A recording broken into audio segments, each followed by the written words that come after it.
All right, welcome everyone. For those not from Blue Summit that don't know me, I'm Alan Trim. I'll be opening up this webinar for Robert and Lauren today. Couple items to know in advance. There's a Q&A button at the bottom.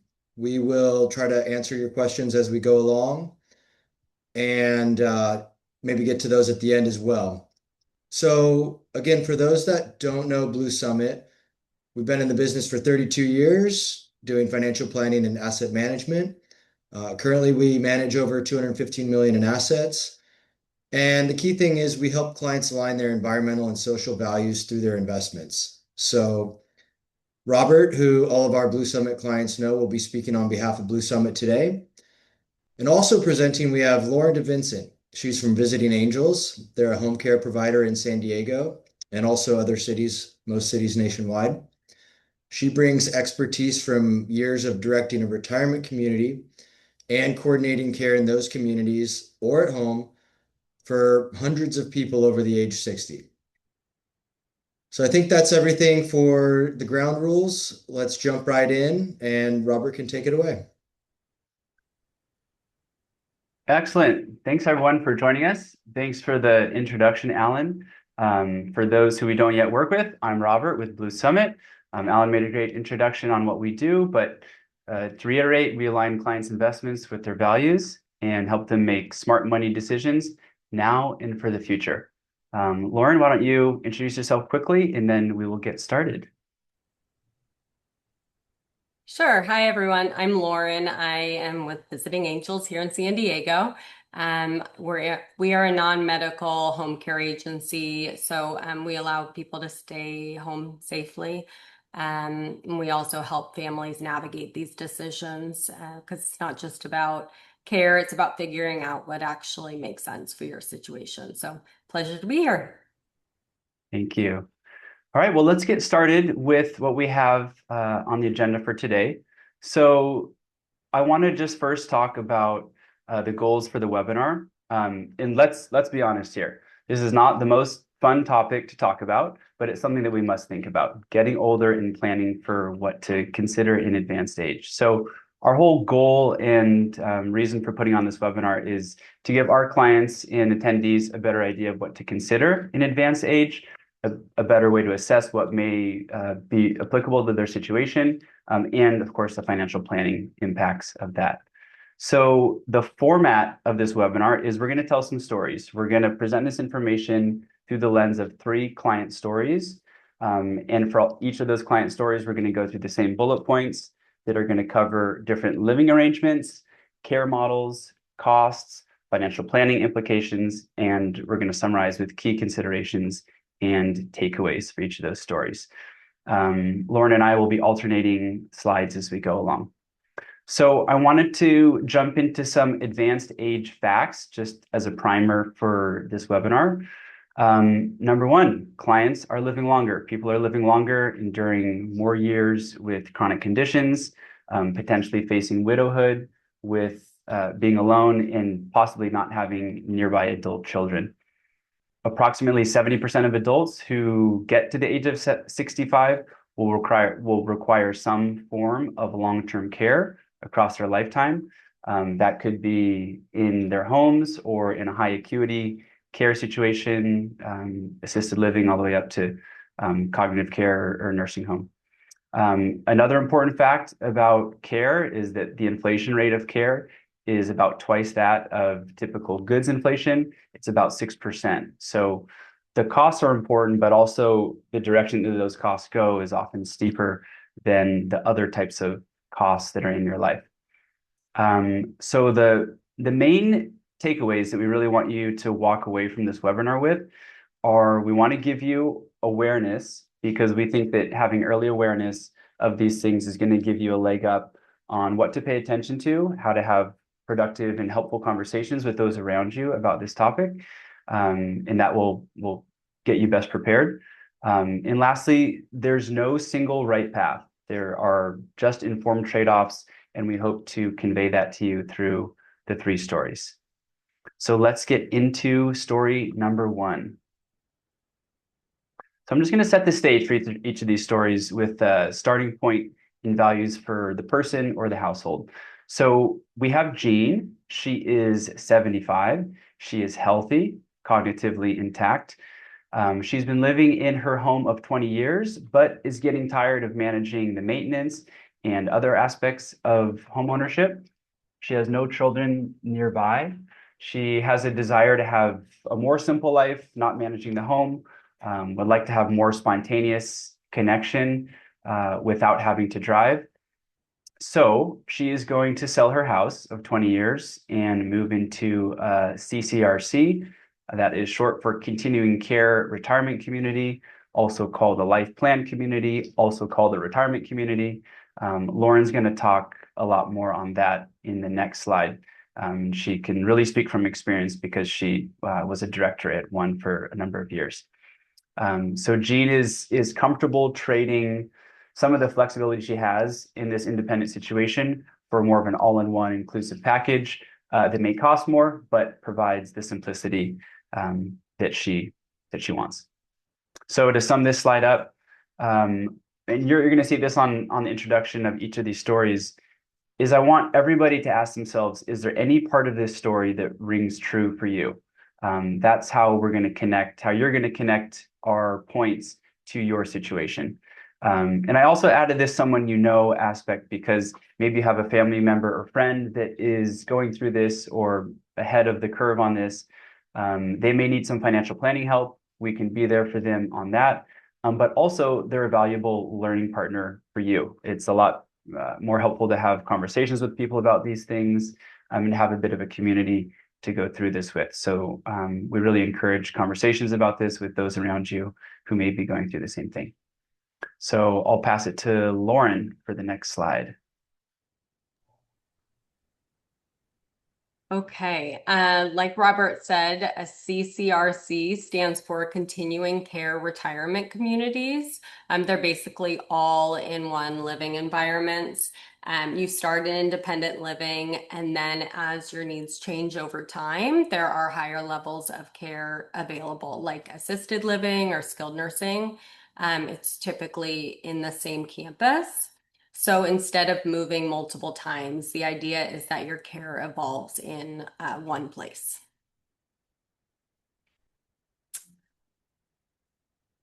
Let's see.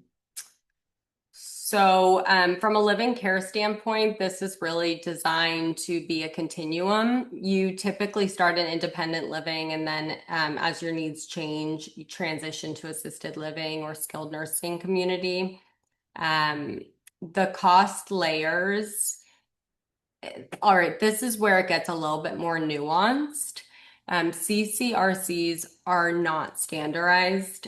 Two communities can look very similar, but the way that they're structured financially can be completely different. So there are really three main contract types to understand. The first is life care. It's the highest upfront cost, but also the most predictable. So typically in San Diego, they're about 750,000 to 1.5 million. They are the ones with the largest entrance fee, plus a monthly fee. But if your care needs increase later, your monthly cost stays relatively stable. So you're essentially prepaying for future care at today's rates. The second is modified contract. It's a bit lower upfront, maybe 500,000 to 1 million, and you still pay monthly. You do get some care included, like a set number of days in assisted living or skilled nursing, but it's not unlimited. So there's some protection, but not full coverage. And then the third is fee for service. This has the lowest upfront cost, maybe 250,000 to 750,000, and lower monthly fees. But when your needs change, you're paying full market rates. So this is where the risk shifts back to you over time. And then on top of the contract structure, you also have to look at refundability. Some communities give you nothing back, others might refund a large portion, but often only once your unit resells. So in slower markets, that capital can be tied up longer than expected, which can impact liquidity planning, especially for a surviving spouse. So there's a lot of fine print. And then finally, the monthly fees. They don't stay flat. They typically increase every year, often between 4 to 6%, sometimes higher. So when you're evaluating this, it's not just the upfront number, it's how all of these pieces work together over time. And then just a side note, it is a regulation that they share with you historically what those rate increases have been year over year in the last several years, but you do have to ask for that.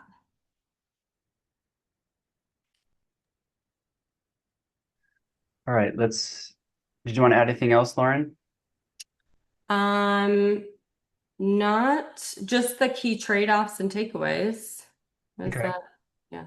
We can get to that at the last slide. Okay. We'll hop over to planning and financial implications. Number one, if for Jean in this situation, one thing she might come across is how to cover the entrance fee if she hasn't yet sold her house. So there can be ways to bridge that, like short-term loans. If the house is still in the process of selling, that can also have the benefit of not having to realize gains in the portfolio. That's something we came across for a client just in the last few months. So there's ways to make the situation better. You could also sell a house and then do a rent back to buy yourself more time if you need that cushion. It's just hard to make these two transactions line up perfectly. There can be tax implications, obviously, of selling a long-time home, especially the longer that you've owned it. A low basis home is going to have larger tax consequences. You got portfolio shifts. That's you could be needing to create more income from your portfolio to cover the costs of a retirement community. So shifting things to be more income oriented could be a real thing that happens. And then lastly, you've got qualitative shifts. Selling a legacy home is a real paradigm shift for clients. That's something that we hear. It's just a lot to adjust, getting rid of belongings, moving to a different location. Even if it's 5 miles away, it can still be very different. So that qualitative adjustment takes time and energy. And for a lot of people, they move into a situation that is better for them, but it does come with some transition. So the summary on this one is that sometimes these things are simple, sometimes they're not, but give yourself time. So back to Lauren for this last one. So, I think the CCRC option is really about buying simplicity and predictability. You're not relying on your kids to coordinate care. You're not scrambling to find the next level of support when, you go to the hospital and maybe need a skilled nursing facility for a little bit. And transitions tend to be smoother because everything is happening within the same community. Access to care is also more controlled. You're not reacting in a moment of crisis, trying to find availability somewhere. And there's built-in social environment, which matters actually more than people think. People at a certain age, a lot of people tend to start watching a lot more TV when they're living at home, and becoming more sedentary. So moving into a CCRC can add in that social aspect. So you don't decline as quickly cognitively. So the trade-offs, though, I'd say the biggest one is cost. It's a significant upfront commitment. You're also giving up some flexibility, and for a lot of people, leaving a long time home is a real emotional shift, like Robert mentioned. Timing matters a lot here. It tends to work best when you move in before you need the care, but not so early that you're paying for something that you're not really using. And I always tell people, go see these places, visit, talk to residents, ask questions, even stay a night. A lot of places offer that to see how you feel. And just to be clear, there isn't always a perfect fit long term. In some cases, people may still need to transition to a more specialized setting, like a dedicated memory care facility.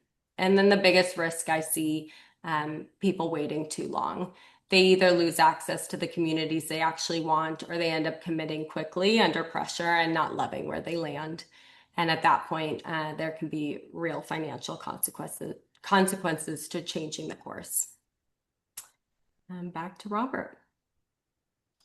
All right. So summarize, just look a lot before you leap into that world. Okay, so story number 2. We're gonna introduce George and Nikki. They are a married couple, both age 85. Let me turn my video back on. There you go. Married couple, both age 85. They have a strong attachment to their home. They've lived there for 30 years. They're fairly independent, but starting to have more care needs. They really like their independence and autonomy and have a hard time letting go of that. They have children who do live nearby, and they can help some, but they're raising the families of their own, and hard for them to be primary caregivers. So George and Nikki have the mindset of, we're happy here and we'll add care as we need it. This is essentially the aging in place type of situation. So just want to ask if any of this rings true for our attendees. All right, on to Lauren for the next slide here. So with aging in place, the setup's a lot more gradual. It usually starts with small modifications to the home, things like removing fall risks, like rugs, adding grab bars, maybe adjusting layouts to make it safer and more accessible. Larger modifications may be needed as time goes on. Many older homes don't have wide enough doors to accommodate wheelchairs or a lift to get up and down the stairs, or just some examples are more costly modifications. And then care gets layered in over time. Typically, it starts informally, family helping out, and then eventually transitions into a paid care as needs increase. The key difference here is that there isn't a built-in system managing everything. Care coordination often falls on the family at first, which can become a pretty significant responsibility over time. Utilizing a home care agency such as ours, once care is needed more regularly, is typically the next step. And even though we and they manage the majority of the care coordination, many things still fall on the family. Caregivers leave, need to find someone else, things like that. And then cost layers. From a cost standpoint, it can be a little misleading. Early on, it tends to look more like the affordable option. You might do small modifications, even offered complimentary by some organizations, which I'll mention at the end. But then the bigger stuff, you may need to spend $10,000 to $50,000 on home modifications when more substantial changes are needed. And when you layer in part-time care for an agency, it could be around $3,000 to $6,000 a month for, ongoing small amount of care. But if it progresses to full-time care, that can quickly move into $12,000 to $20,000 per month range. It really just depends. And then there's the costs that people don't think about. If you try to save money and hire privately, you have to deal with caregiver turnover, gaps in coverage, and coordination burden.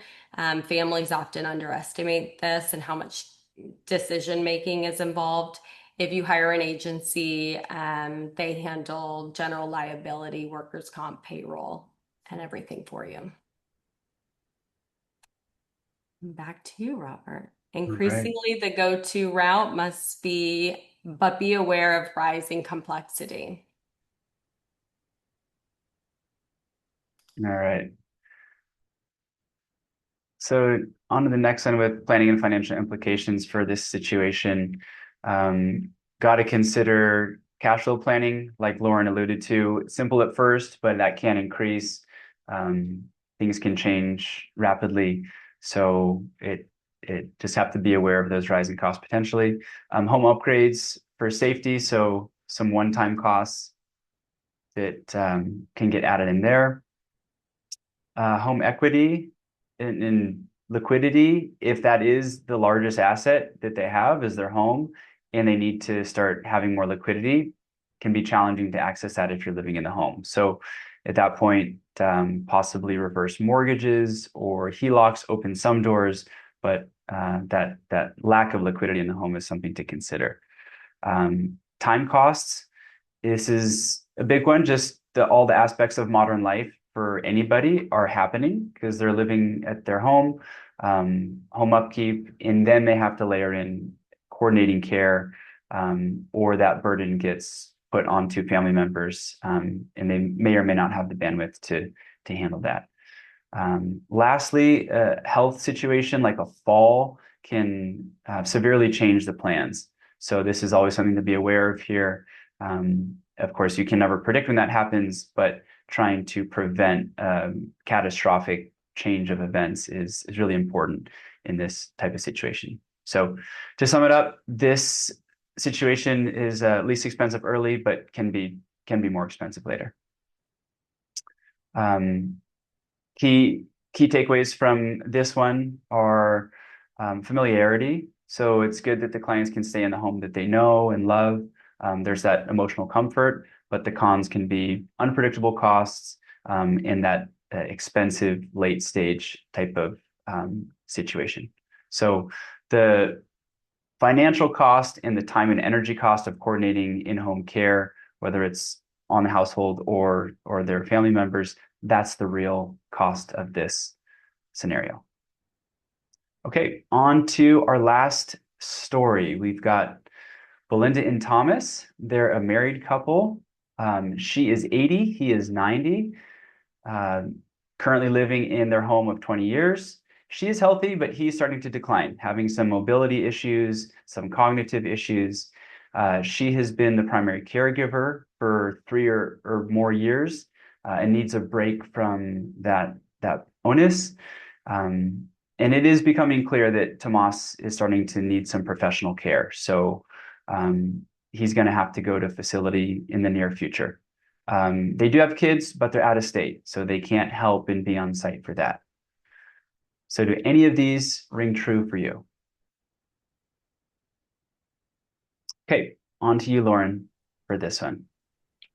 Okay, so in this scenario, the dynamic shifts quite a bit. One spouse, again, needs a higher level of care, maybe assisted living or memory care, while the other is still relatively independent. At this point, you're making a decision. Does the second spouse move into the community as well, or do they stay in the home? Would the moving into the community even be a good lifestyle match for the spouse with less care needs? And either way, you're often running two systems at once. This could mean paying for care in a facility while also maintaining a home, or at the very least, managing two different levels of care. And this is where coordination becomes the most complex.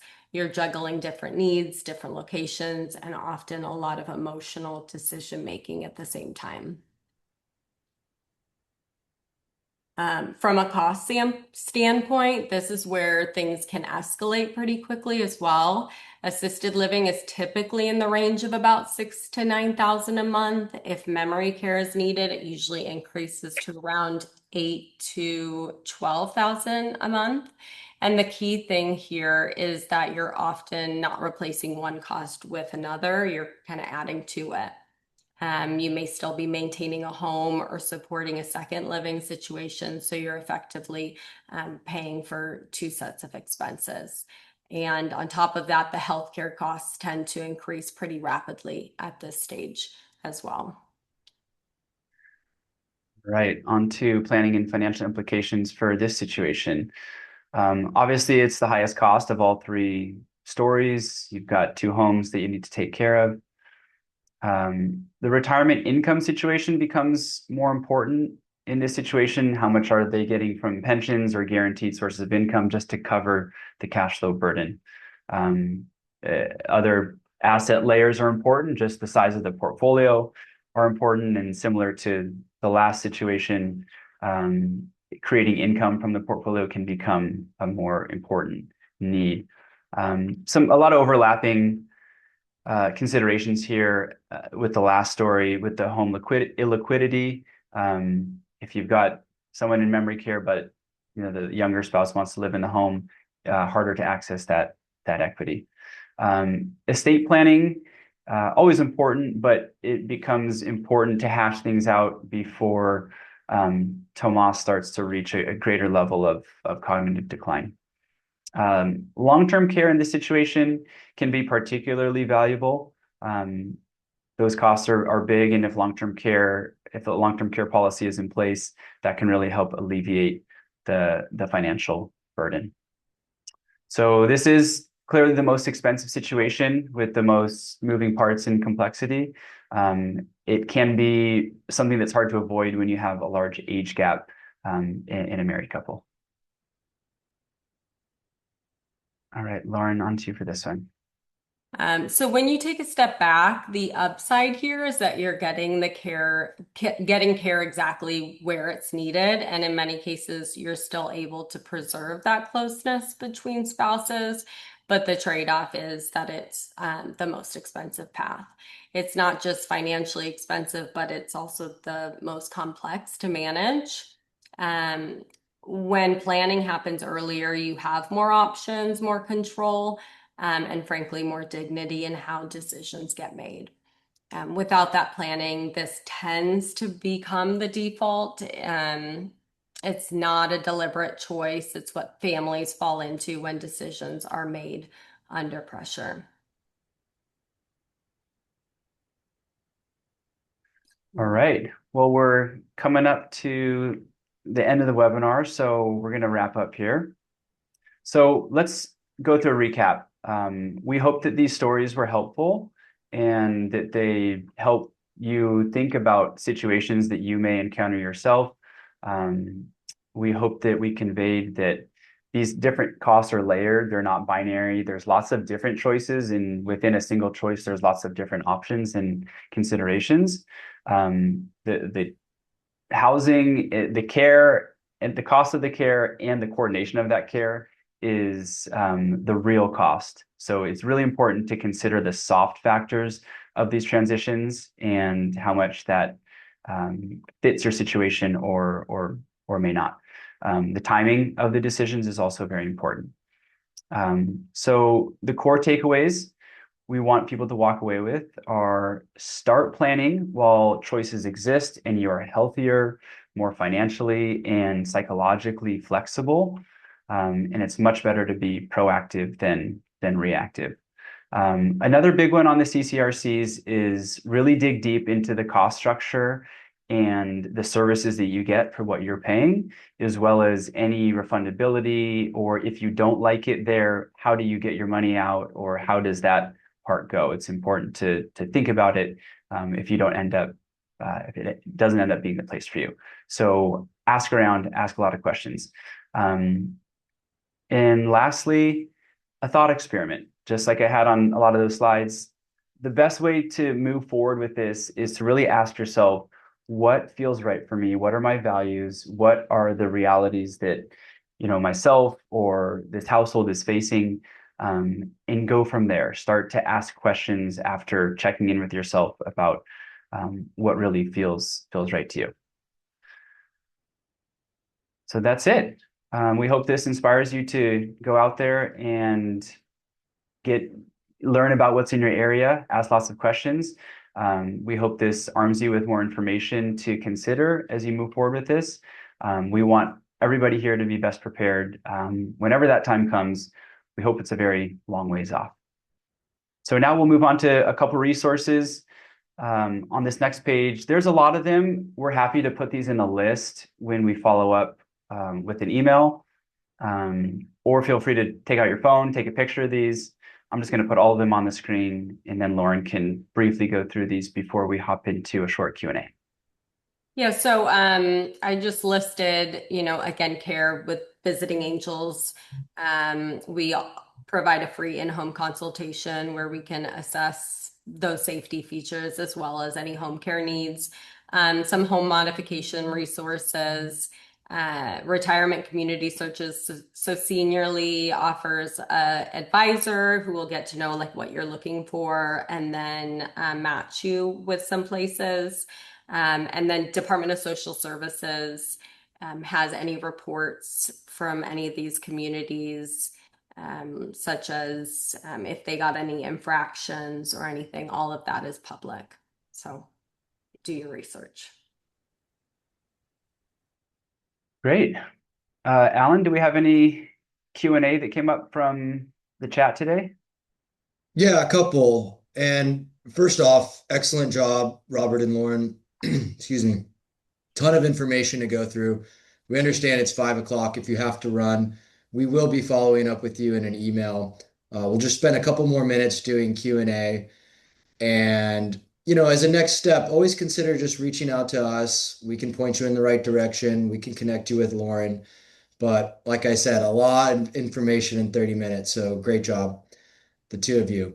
So question one for Robert, what is the best way to investigate available CCRCs in the area? Number one, and we hear this from clients in their journey, ask around. It's usually from people that they know or family members or friends that are going through the situation. That's why I put those made those comments on some of those slides. Ask around. You're going to get the best information just on the ground. Secondly, these searches that we put here, the Seniorly and the caring.com resources, those are great for just casting a wide net, seeing what's out there, and then from there you can dig deeper. Great. It looks like we have one more here for Lauren. How do families know when it's time to bring in outside help instead of trying to manage this themselves? Yeah, so I think the right time to bring in outside help is when care becomes more consistent, not when it becomes overwhelming. So practically, it shows up in a few ways. You're needing help multiple times per week, not occasionally. One family member has become the default caregiver, or there's a single event like a fall or a hospitalization. If you find yourself repeatedly solving the same problem, like we just need a little bit more help, it's usually an indicator that care needs are compounding. Excellent. Very helpful. Thank you both. Thank you. Great. All right. Well, that wraps us up for today. We'll send out some more information. And for all the Blue Summit clients, you know where to reach us. We hope to talk to you soon. Thanks, everybody. Thank you. Bye, everyone. Bye.